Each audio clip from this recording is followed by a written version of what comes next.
All right, everybody. It's Ryan Henry, certified EOS implementer with Grip Business Traction. And today on our Catchin Vision series, I have Don McNabb with Triterra.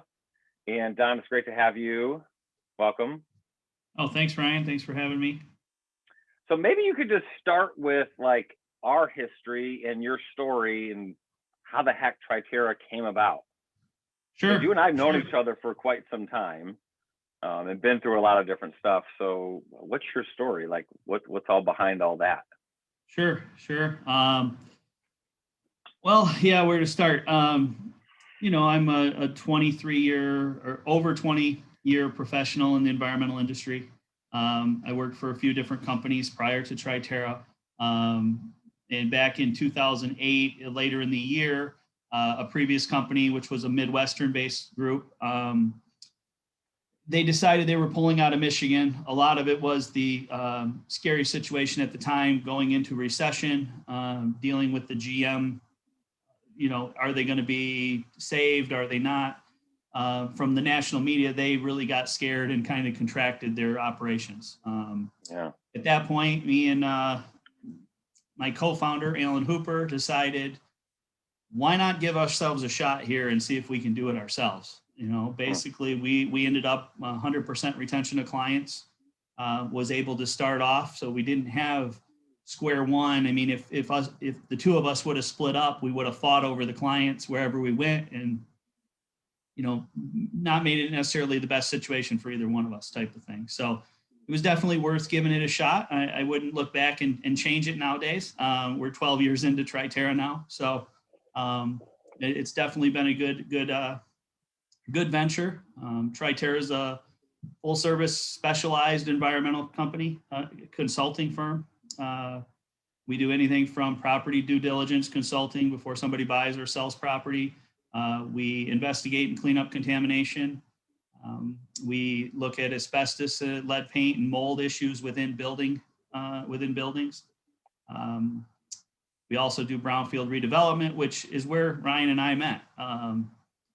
Ryan was at his former company, Kincaid Henry, did building construction. We met and partnered up on a lot of projects over the next several years. And that's how we really got to know Ryan. And we built a good relationship. And, then about 2 years ago, Ryan ventured out on his own away from the construction industry and into an EOS implementer stage. And he brought it up to me. From Triterra's perspective, we looked at EOS a couple times. We actually started the process ourselves where we developed core values, core focus about 8 years ago. And then, the problem is the self-implementing part was too difficult. I don't want to say too difficult. Let's talk about that in a minute, though. Let's talk about that in a minute, because there's some stuff, and you actually phenomenally, Don, went way back 23 years and shot through a number of years, and I'm actually proud of you in that regard. I was surprised you got through it that quick. That was really good. So if any of you didn't hear, Don and I have known each other, I think, since 2005, 2006, back with another guy that we all know and love and always brings a smile to my face. His name's Alan Hooper. Shout out to Al, wherever you are today, co-founder of Triterra. That was a scary time. I was not only were you guys doing environmental work for us through the former company, and you were our clients in times, but we were Alan's client, and it was I would say it was a very incestuous relationship. We had all kinds of different things going on. Sometimes we were working for you guys, sometimes you guys were working for us, sometimes we were working together. Can you just take us back, because we're in scary times right now. You and I were just talking before we got on this interview just about what we're in now. We're in Q1 of 2021. I want to timestamp that. That's what a wild time we're in right now. Looking back, I'm sure this interview will be fun to look back on 10 years. But 2008, is that the year you guys started? Is that? Yep. Yeah, so it was October 2008.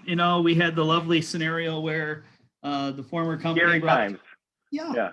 brought 3 people in our office and said, "Oh, we're going to close operations." The benefit that I had was Wow. as much of a benefit as it could be. They wanted me to move to Wisconsin and run a remediation group for them, Oh, wow. and kind of build a practice in one of their locations in Wisconsin. I didn't want to move to Wisconsin. I had just built a house here. And not only that, I'm not a cheesehead. I've been born and raised a Lions fan, as much pain and suffering that has been over the years. But that was just some difficulty there, of making that choice. I think the financial side of it, when you build your own house and put a lot of your blood, sweat, and tears into it, and going into the down economy, scary time of, I would have walked away and gave away a lot of my house, as in, give it away, because housing values wasn't there. And in the last recession, the big chunk that was of difficulty was the housing market. So that was a very big troubling, time to deal with. So what are you and Alan?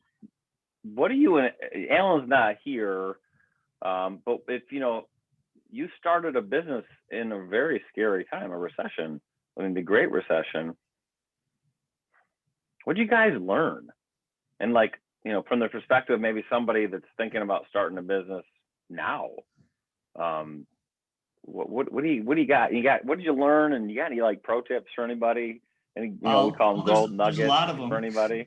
There's a lot of them. Sometimes the hard thing is when you start your business, you don't know what the issues are until you actually encounter them. And that's the hard thing is, the piece we never had working for another company and really know about is what's the corporate side, or what's the overhead administration of a company that we never had. And we made some mistakes through the years, sure. We had a contract accountant that always told me every day, I know what you need. I know what you need. 2 years later, our financials are not anywhere near what we need to manage a business. Wow. That was where initially, when Al and I started, he was out more churning up the work, bringing in work in the door. I was the guy behind the scenes developing our operations. At that point, probably managed 95% of our projects. Much smaller company when you're 3 people. Right. And then it slowly grew as we developed better processes for operations, and we were able to add staff. We were able to generate more work.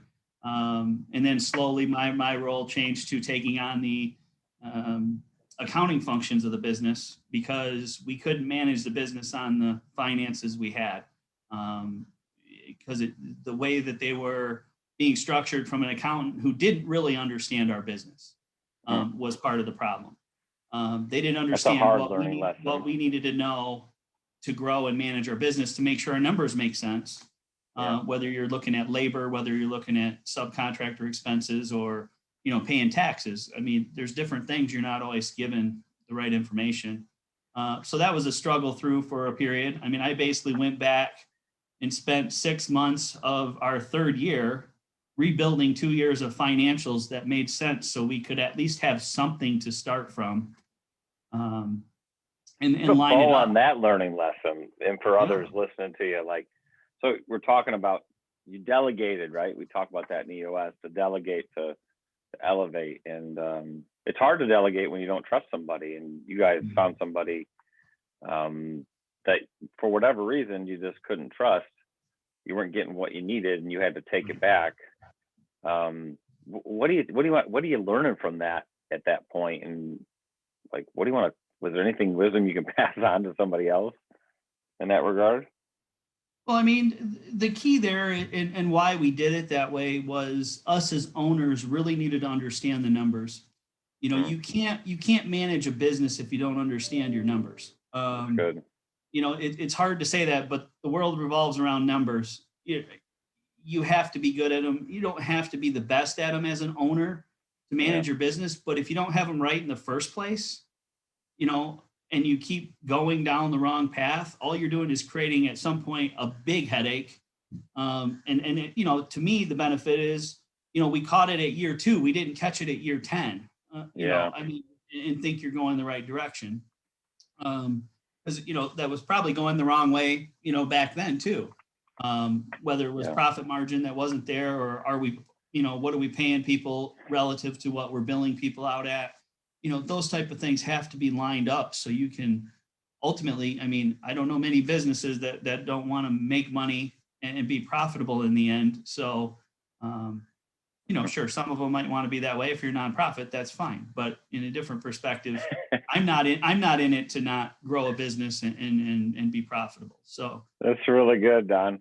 So can you take it? I'm like, I was there for a lot of this. So those listening, you're like, well, how much did you really know these guys? Well, we were talking all the time, and working together a lot. So I saw a lot of this. From my perspective,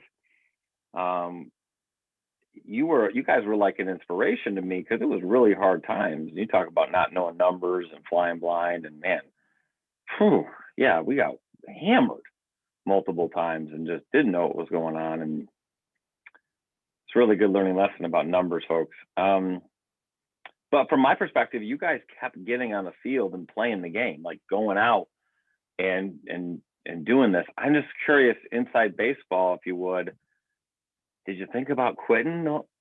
Did you think about that job offer in Wisconsin in the early days? Or was it like you just burned the boats and you just kept going? Kept going. There was a little other side that's to me, and it's always been out there. I always have this little side of challenge. And I know there's somebody who always says it, challenge accepted. Yeah. If you doubt me, I'm going to find a way to make it happen. Yeah. And I have that in the backside of my, my head all the time. When I left and went to the previous company before, I left my first job I was ever at, now that's 20 years ago. I left the first company and I went to start to work with Alan. It was a company named Northern Environmental beforehand. When I left that company that day, one of the guys, he came through the grapevine, one of the guys I worked with, who I, thought pretty highly of. He was a senior level person. He said we wouldn't last there 3 years. We were almost 8 when they decided to close, and the closing wasn't anything to do with us. It was, we had a bad contract from one of their clients in Wisconsin, and we got rid of it, and then they walked away. Wow. So not 3 years, it went almost 8.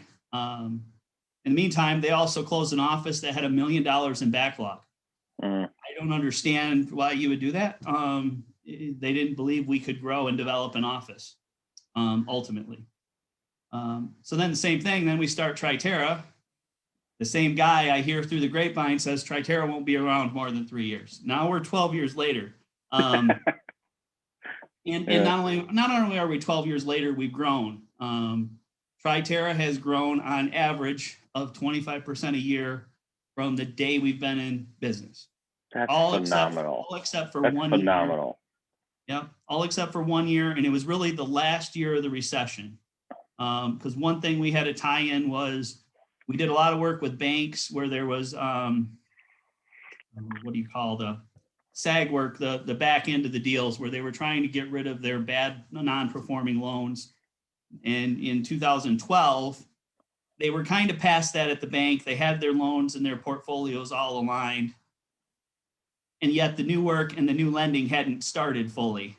So there was a situation there. And that's, again, where I got to know Ryan quite different, because we delved into having some demolition crew on site, and I was running from managing an office to managing a demolition crew.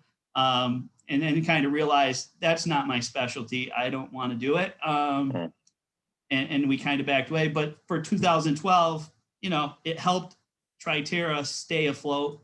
And we generated some revenue that we were able to pay the bills and then be ready and aggressive moving forward. So, yeah, sometimes you got to take on some stuff that you just kind of shift and jive and move around in the beginnings to find your way, and you do something. Right. I remember when you guys did a demo project and I came down and was like, hey, we're not perfect here, but like, whoa, what are you doing? And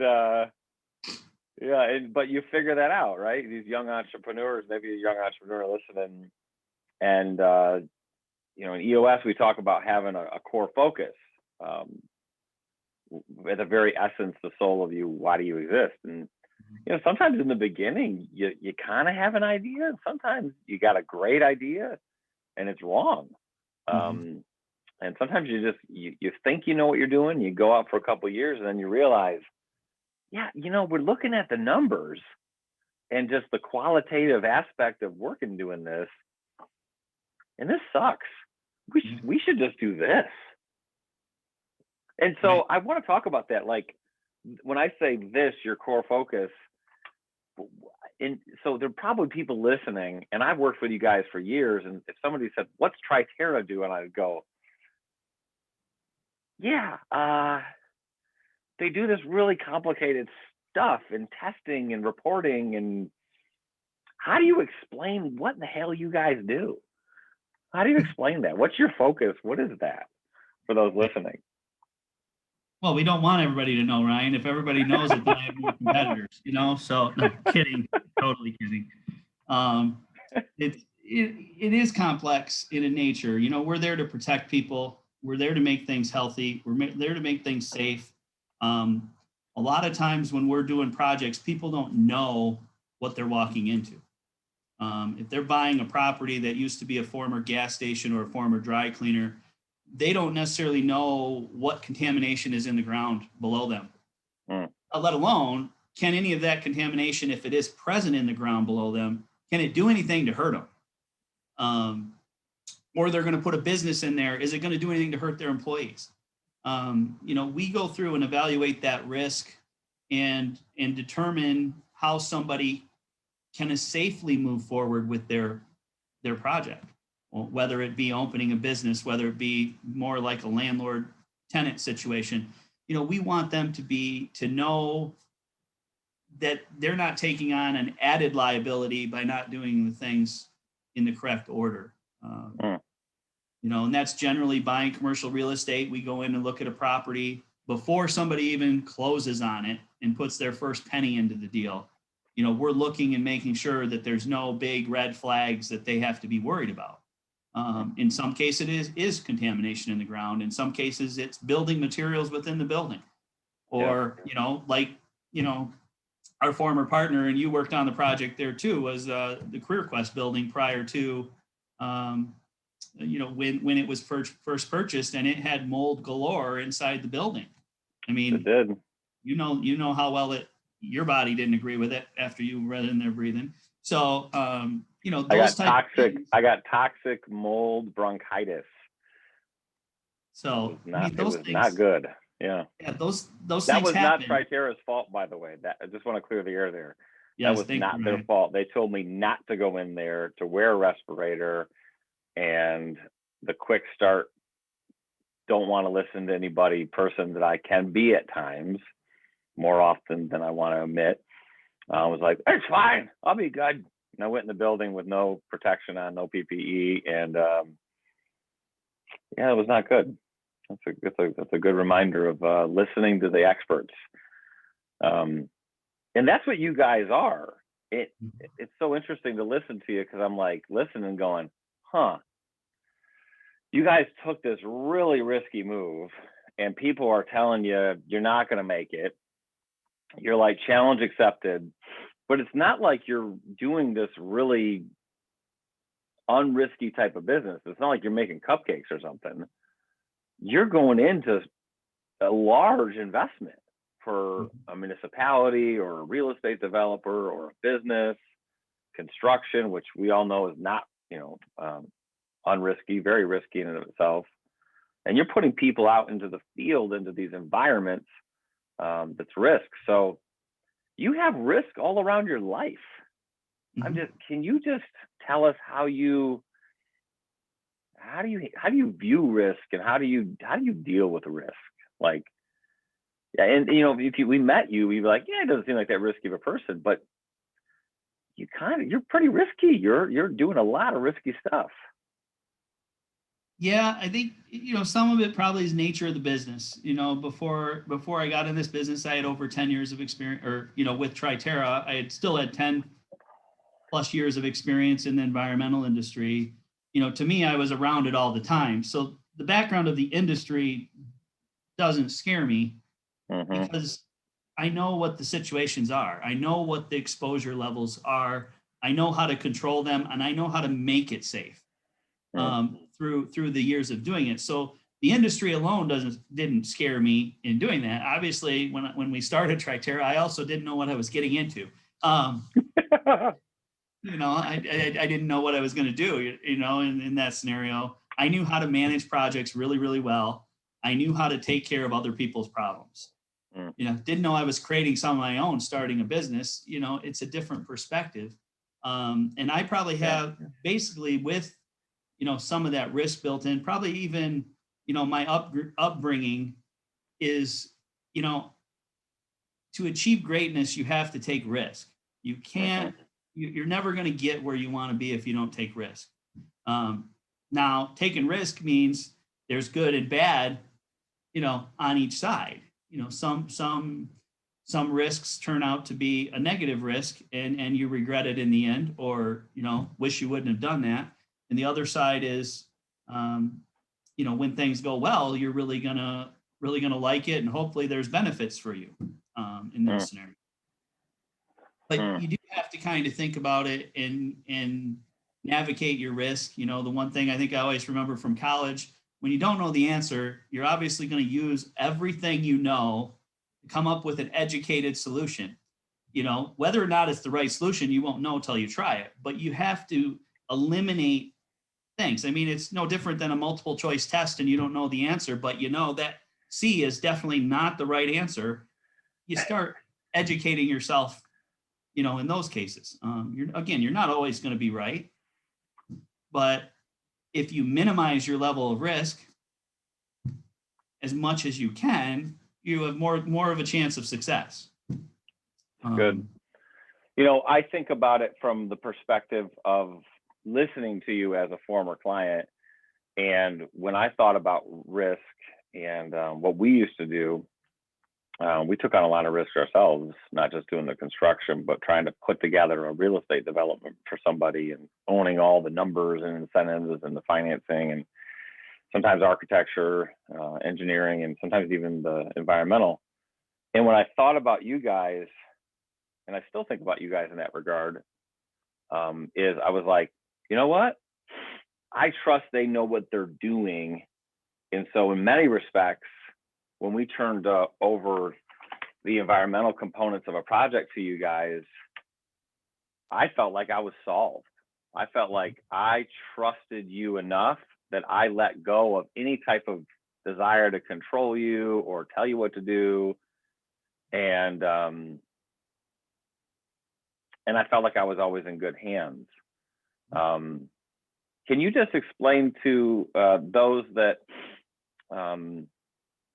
are trying to serve their clients and trying to create a great rapport with their clients, like maybe just who's your ideal client and why do they love working with you guys? Like, what is it about you guys that make you guys have the ability to grow at a 25% year after year growth rate and be this company that you are? What is it? What's your guys' kind of secret sauce? Like, what's going on there? Why do people do that?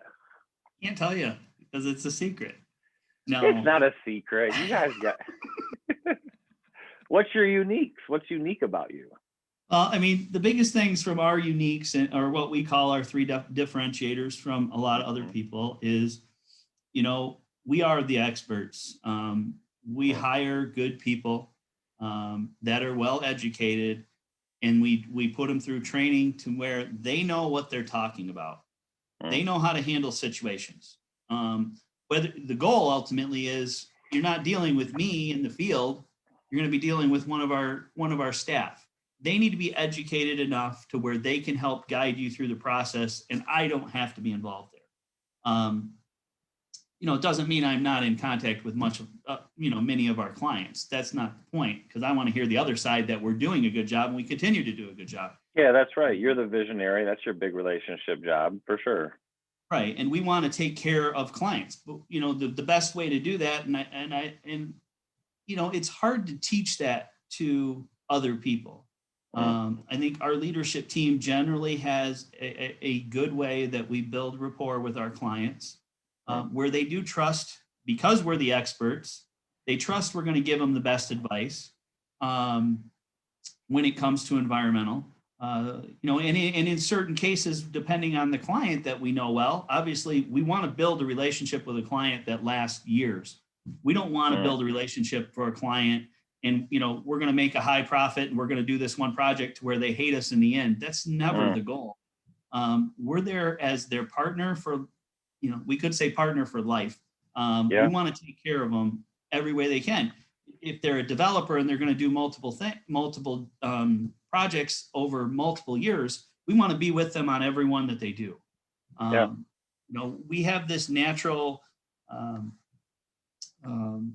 genuine feeling to us, is what a way of describing it, that we're there and we care about each one of our clients' projects. We're not, I think I've always said it a long time ago, we're not in it just to help you get through this project. We're helping you to get through every project you ever want to accomplish. That's great. And to do that, you have to trust that we know what we're doing, and we have to build that level of trust by continuously showing you that we're taking care of the problem. That every project has problems in different ways. So, I mean, that's our ultimate goal, is, to be we're trusted, we're experts, and we're your partner. And a lot of times I think that gets missed. There's trusted experts out there, but the question is, are they really the partner to help you get through the hurdles on the project? I go back to the biggest project Triterra did. We actually started when we started the business in 2008. It's in the Western UP. Trust me, I hated the drives up there, 8 hours back up and 8 hours back, sitting in a truck all the way. But the best thing is we did everything we could to make that project happen in a down economy. It was a housing project. It took 6 years because the housing industry was decimated for a period of time. But we found a way through it. One other way that somebody described it, or a way I would always describe it, is, of course I'm drawing a blank, but if it was easy, everybody would do it. We look for the difficult situations and try to make it easy, because we know how to handle those situations. So, we want people to know we're there with them, that, just because they call me with a question, I'm not going to charge them for my time every time, unless it's their project or something we're specifically focused on. We're here as a resource too. That's good. That's really good, Don. And it's funny. It's hard for me not to be a poster child for you in this interview, because I'm sitting over here listening to experts, partners, we care, we're in for the long haul, and I'm like, yep. So I can validate that because I experienced that in my former life, and I've even experienced that in our EOS journey. So, maybe with the rest of our time, I'll just set some context, and you can take us through the EOS effect in your business. So, folks, those listening to this, Don's team is at 80% Stronger Better, and they have officially graduated in the sense of our commitment together, which is a 2 to 3 year commitment. And they did it in about 2 years. They got 80% Stronger Better in what we call the 6 key components. That's not a destination, it's always a journey. But you took some more risk in introducing EOS and an implementer, myself, into your company, and deciding, making a commitment to run on this operating system. Maybe just take us before that happened. What was the business? What was going on in the business? And kind of what was the why? Why did you start using EOS? What was it that you were looking for? And kind of then take us to now. What happened? What was that journey like? So take us kind of before we started it, taking that initial risk to do it, and kind of what was the result? Right. And so, I mean, it goes back before, like I said, that we kind of dabbled into the early parts of EOS. creating core values, core focus, and kind of, we lost track of how to get there. Yeah. And for, I think about 2 years, it came up of, hey, we need to get back into this. We need to start moving. Things you don't know is always what you don't know. You know, I think it came up a few times, but it never had a relationship with somebody who was an implementer like yourself, Ryan. And, never took the time to sit down with an implementer. And all you looked at initially was, hey, it's a big cost to bring an implementer into the business. But I'll back up for a minute before I get into that part. The one thing that we noticed in, 2 years ago, 2010, we go through stages of cycles where, the company doesn't make the profit you expect it's going to make. Not that you didn't make any profit, but you didn't make what you were anticipating on making. Specifically in 2010, we dealt with some other situations that we've never had to deal with in growing the business on a scale perspective. We turned over about half the people in our company. Wow. And at that point, I think it was about 6 people.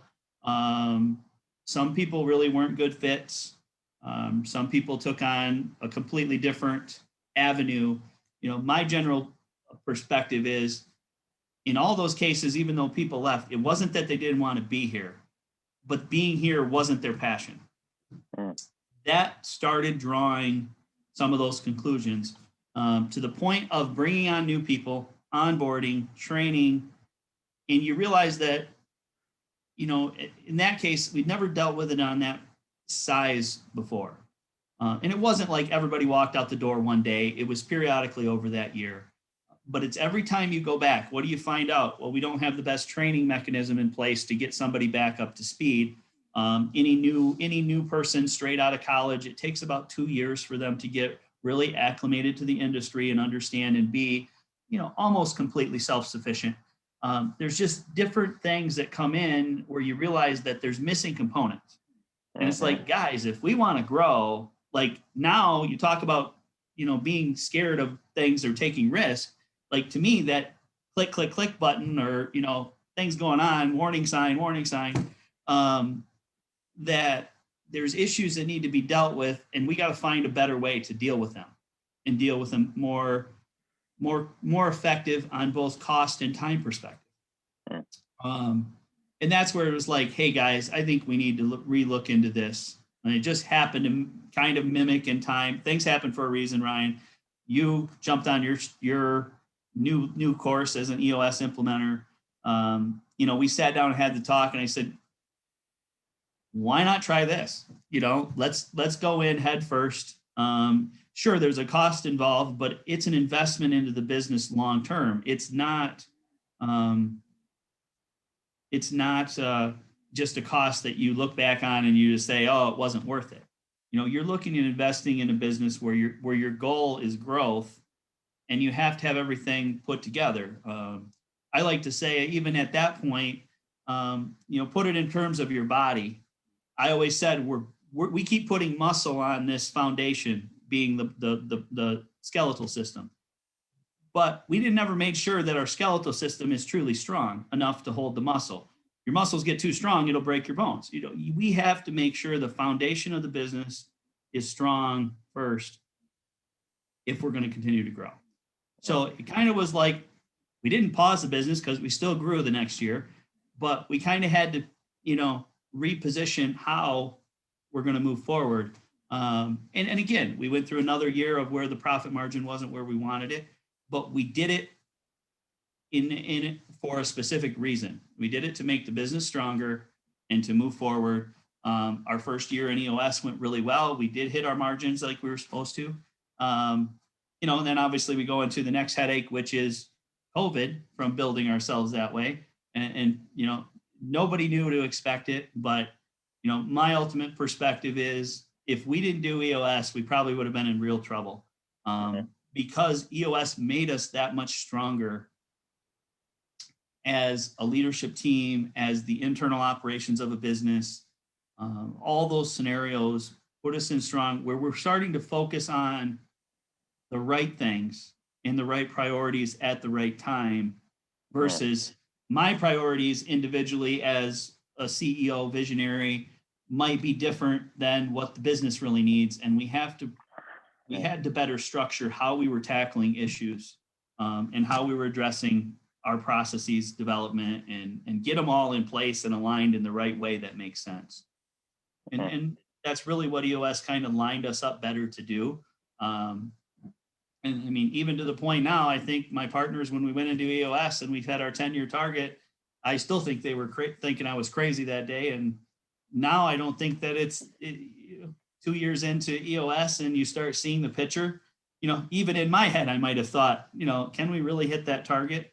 But now it's almost easy, because we put metrics in place and we can see how we're expecting to continue to grow. To even the better perspective for us, hit 10-year goal, we don't have to continuously grow at 25%. We can actually grow a little less than that. So those things are exciting parts to me. So and now, the stuff I may have done in my head and not been as transparent with the team, I'm now more open and transparent with the team.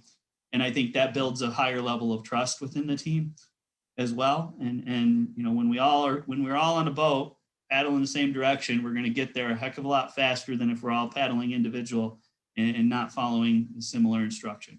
So that's kind of where we've been and why we did it, and we're very, very happy that we did move forward in that direction. What were some of the things that you expected to get out of EOS and then got, and then as we kind of start to round this down, what were some of the unexpected things that you got out of EOS that were really good, though, for you personally? I mean, the good thing is EOS has a way of better defining process, a simple manner that gets you to the endpoint quickly.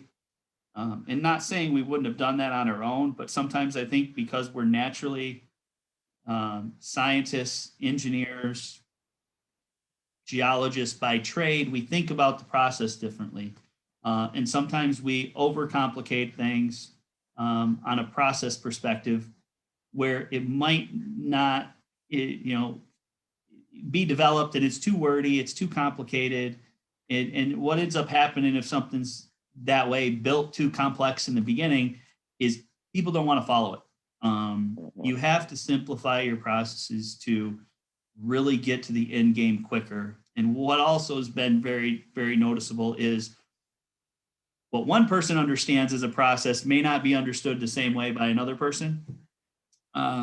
So you do have to build a common language. You do have to build a common way that you talk about things.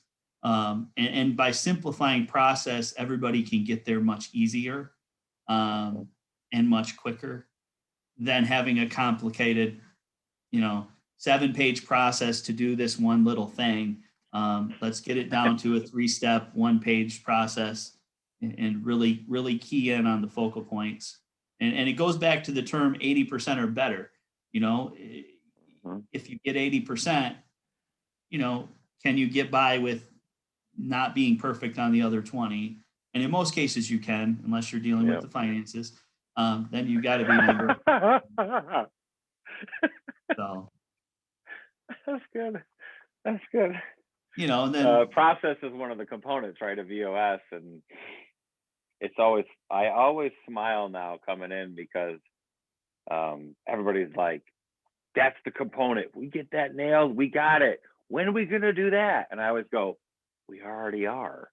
We're in the process of implementing a system that is process. And they're like, what do you mean? I'm like, well, we're going to build a business plan on 2 pages answering 8 questions. That's a process. We're going to build an accountability chart, just the structure that we need for the future. And then we're going to onboard them a certain way, GWC. That's a process. We got to process how we're going to hold them accountable. We got to process if we got to tell them they're not doing their job right, how to deal with that. And then we got just a process of how to deal with all these issues and turn them into priorities or procrastinate about them, or how to have meetings, how to just bottom line, how do we know how you're doing your job, like a scorecard, the foundational elements of EOS. I was go, let's do that throughout the company. And then we'll connect all your processes out there. Let's put a foundation down. And some people that light bulb clicks quicker than others, that is a process, and that is strengthening the process component. For you, what have you seen of just putting those simple foundational tools throughout the company? Like, I assume you expected that to happen, since we talk about, hey, that's what we're going to do, right? Right. So what was that like, putting those elements into the company? Well, it's much easier once everybody gets on the same page and knows what expectations are. Yeah, right. Not only from, I think we dealt with times in the past where our expectations as leadership or management was different than what the employee expectation was, because somewhere there wasn't a level of clarity on their job or expectations of their job or their performance. And I think that goes to the difference of just generally communicating as well. I think sometimes that impression of different people communicate different ways, and you have to take that into account when you're moving forward. And by simplifying a process, there's less likelihood of this deviation piece to take place. If there's a deadline on something, it's a straightforward deadline. It's not a when I get to it type of deadline, or if I have time deadline. It's no, there's a deadline. And dealing with that over time, I mean, it's like same thing. We have to have timesheets turned in by all staff, because our time by hour is how we generate our revenue. And it's the most controllable part of our business, for our business revenue. If people don't do their timesheets on time, accurately, or any of those pieces, we can't effectively manage the business right. Problem is, it's hard to tell everybody, that's just a to-do of your job. Not even a to-do in EOS. It is just part of your job. You need to follow this guideline, and here's what it is. Well, timesheets are due by Friday when you leave. Don loves those frickin' timesheets, folks. Why would it not be turned in come by Wednesday the following week? And then there's no repercussions for it before. I mean, little things like that. It's proper expectations that people they need to know simply, hey, this isn't this thing, it's optional, right? We're entrepreneurs, we're running around with our chicken with our heads cut off. We're telling people sometimes to do something, but they don't even really hear it. And we didn't really stop to ask them, like, will you commit to this? Are there any issues with you committing to this? Let's solve that. We don't have proper accountability because we never took the time just to sit down and care about them enough to say, hey, the way you operate great is to meet these expectations. Right. Can you do that or not? And making sure we actually get a commitment out of people. But also hearing, like, you got any issues with committing to this, and maybe you are doing something wrong with it, and you need to know, because somebody's like, well, you are, but like, there's this weird thing about your timesheets, and we should probably fix that. And you're like, oh shoot, that's why you're not doing them? Well, no, I'm not doing them because I don't want to. But I'll commit to doing that now. And it's amazing about expectations in that regard, of just saying, well, this is how we're going to do what we do. Yeah, exactly.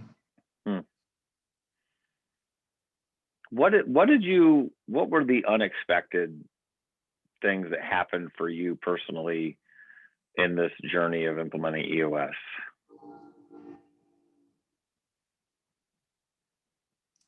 I mean, it's I don't know, unexpected, I mean, that's the hard thing. And maybe I always just expect too much, in a way is, it's like all these things from before that were minor issues kept being minor issues.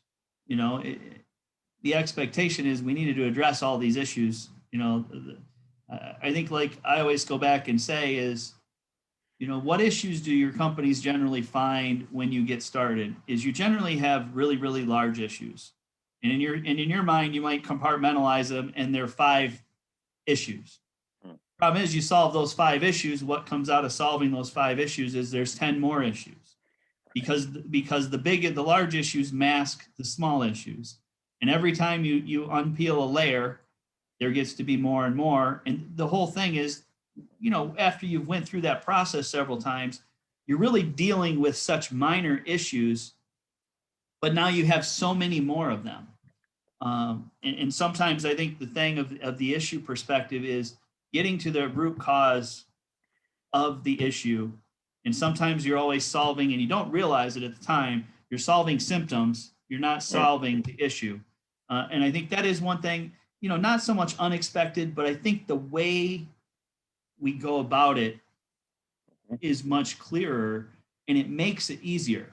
So instead of keep thinking, oh, we've got all these issues,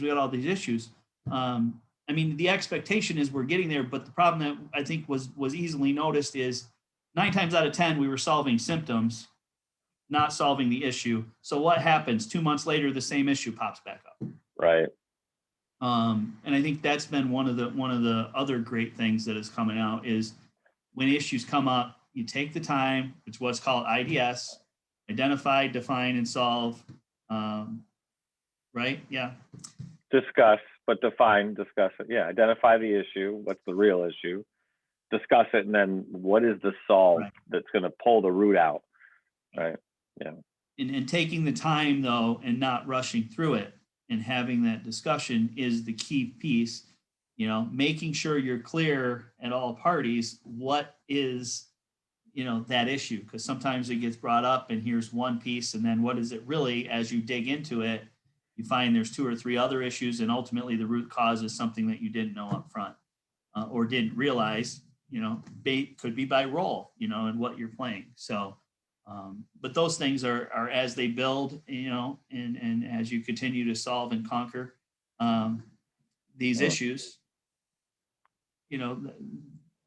then you can move on to more things. So, I think that's probably the biggest hurdle I think that we really realized is, you're not dealing with the real issues. Whether you didn't want to, that could be a different thing.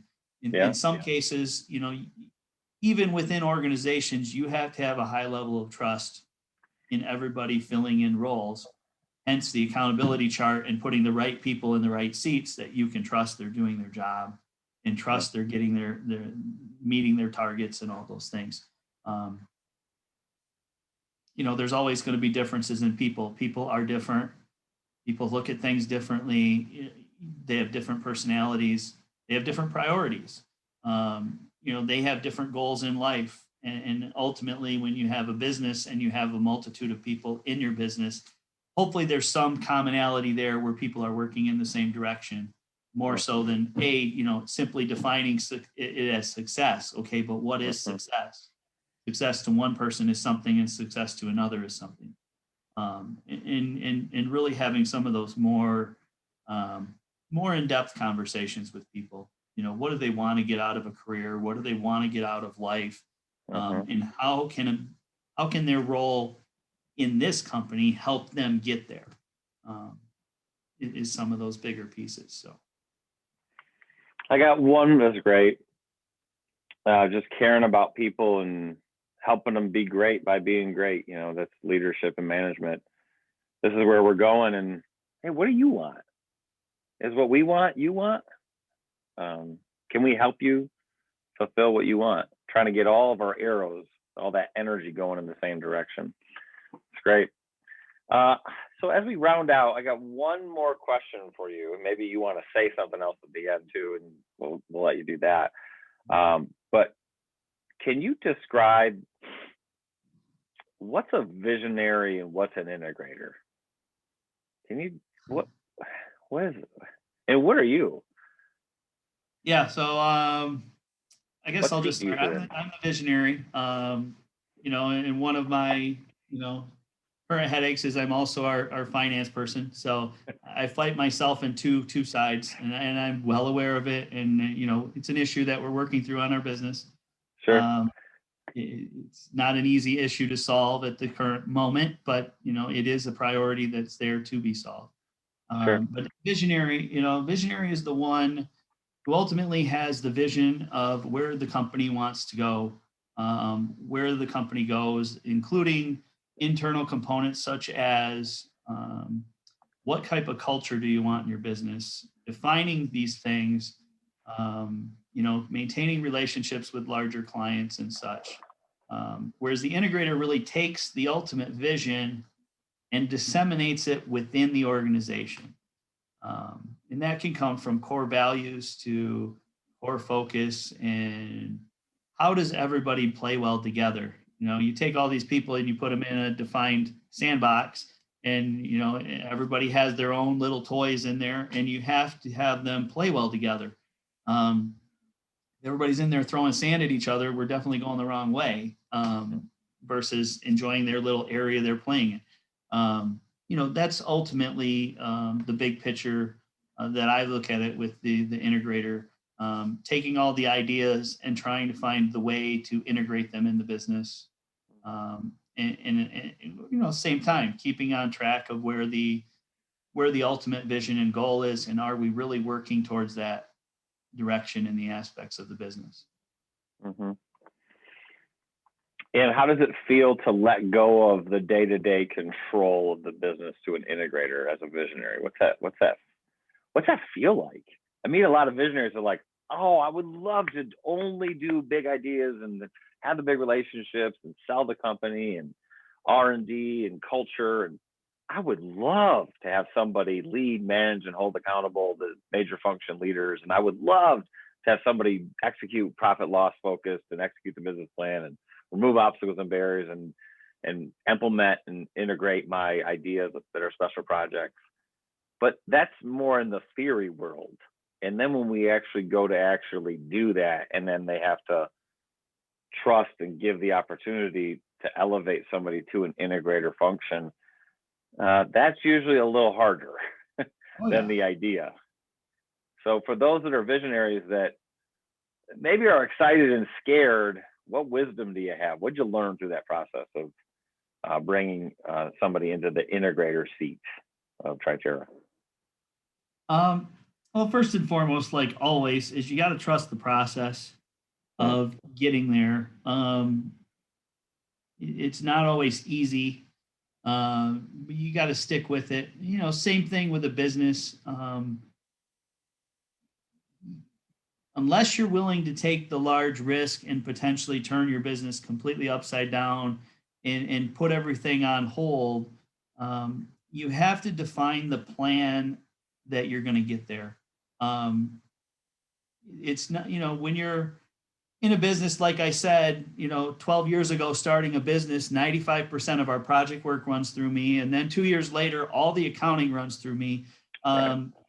You get so integrated into your business that it becomes very challenging to get yourself out.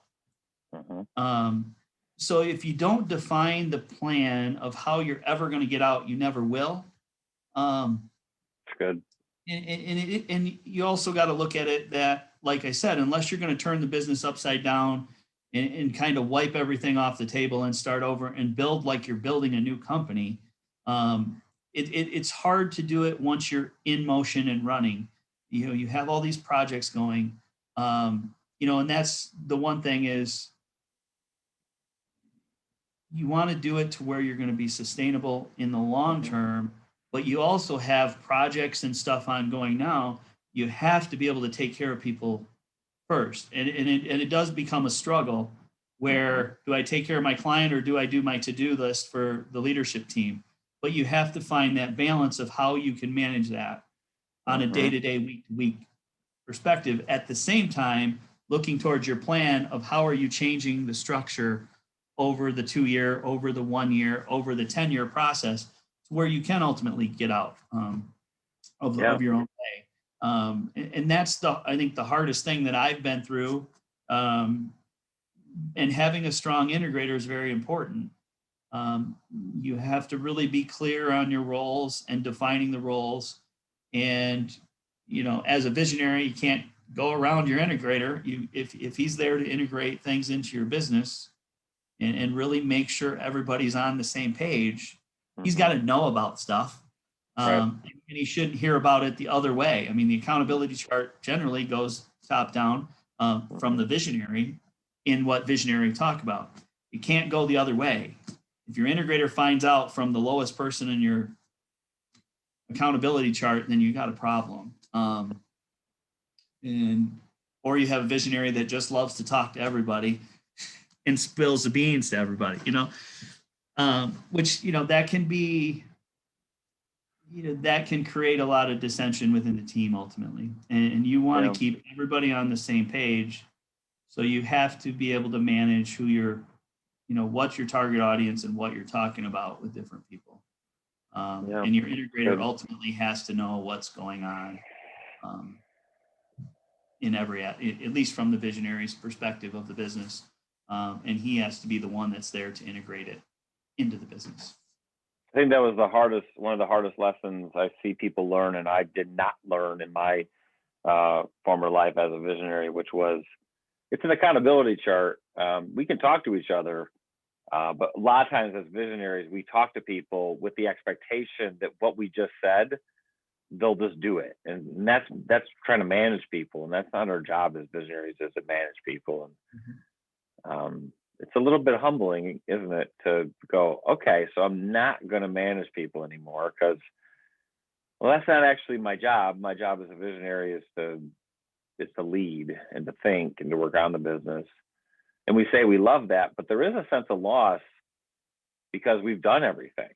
We've managed people. We've done all of it, business development or service the client or deal with finance and admin. I know I did. And it's a new venture into a kind of an uncharted water in our careers as going and doing not only who we think we are, but what the business needs. I've been watching you do it. It's not easy at times. We've even locked horns a couple of times talking about it. And that's what's hard to see you go through that process, though. Right, and that's what's been hard for me Mindset too. shift. Yeah, is I already had a preconceived plan in my head, and then it's slightly different by being an EOS of the plan, and it's trying to integrate the two so I don't constantly fight, myself in that situation. And we're getting there. There's always can be improvement. I'm never going to say that we're human. We're not always perfect. That's naturally built in every human's DNA is we're not perfect. There's a lot of us that try to be perfect. Yeah, that's really good, Don, because I started that with, Triterra has gotten to that 80% stronger, better in their 6 key components. So if you're wondering what do I keep saying there, that's not because I told them that. That's a self-assessment, an awareness tool we call the organizational checkup. So if you're interested in taking one, if you're like, wow, how strong are we in the 6 key components? You can check that out. We'll put that in the show notes so that you can take an organizational checkup and get an awareness of where you are. But it's not a destination. It's a journey. It just doesn't end. I've had clients ask me before, like, when are we going to stop doing this? And I go, well, hopefully never. This is the new way to operate. So Don, as we just kind of round out here, anything that you'd want to say to anybody listening that maybe is on that edge? I know I've been on the edge, and you were on the edge, and you took that leap to make this change. What would you tell somebody that's thinking about this? Do you continue to want to struggle in your business, or do you really want to figure out how you can get to your goal? This has really been something that EOS has really been something that is transformational in its own way. It doesn't necessarily appear on the business operation perspective directly that it's transformational, but it's transformational in how the business operates, especially on the internal side. You ultimately need a strong business to grow if that's your goal. And you've got to, like I said, you have to have a strong foundation to grow, because at some point, it's for us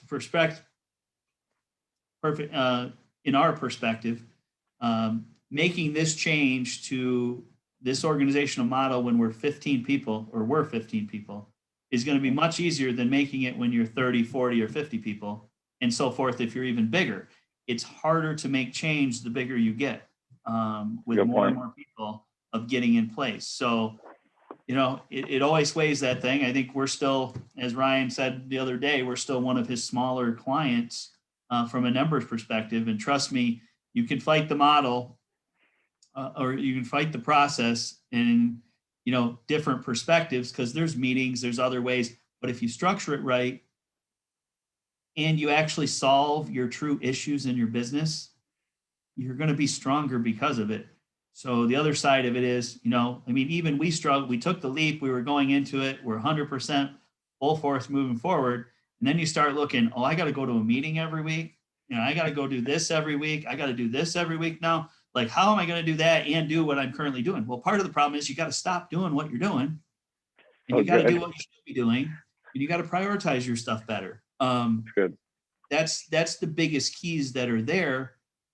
Or you don't really buy into the system. Maybe the system's not right for you at some point, and you just decide it doesn't fit for your business. But Sure. For a lot of businesses, I think it'll make them stronger in the long run, because the way the accountability lies, it builds trust in itself. Is everybody's pulling their weight, doing what they're supposed to do, and everybody's focused and going the same direction, you're going to grow at a much better rate, and you're going to be healthier, and you're going to be happier. Yeah, that's great. It's really good. This has been fun. It's been really good talking to you. It's a Friday, and I hope you have a great rest of your day. For those that might want to get a hold of you to talk to you about your services, maybe it's a business or developer or somebody out there that wants to talk to you about that, or it's just another visionary or somebody on a leadership team that's like, hey, have you said some stuff there? I just want to talk to you about that. What's a good way to get a hold of you? Well, a couple different options. You can always look at our website online, triterra.us. You can find me there. You can find the rest of our team there. If you're looking for a different person perspective, or item that we do.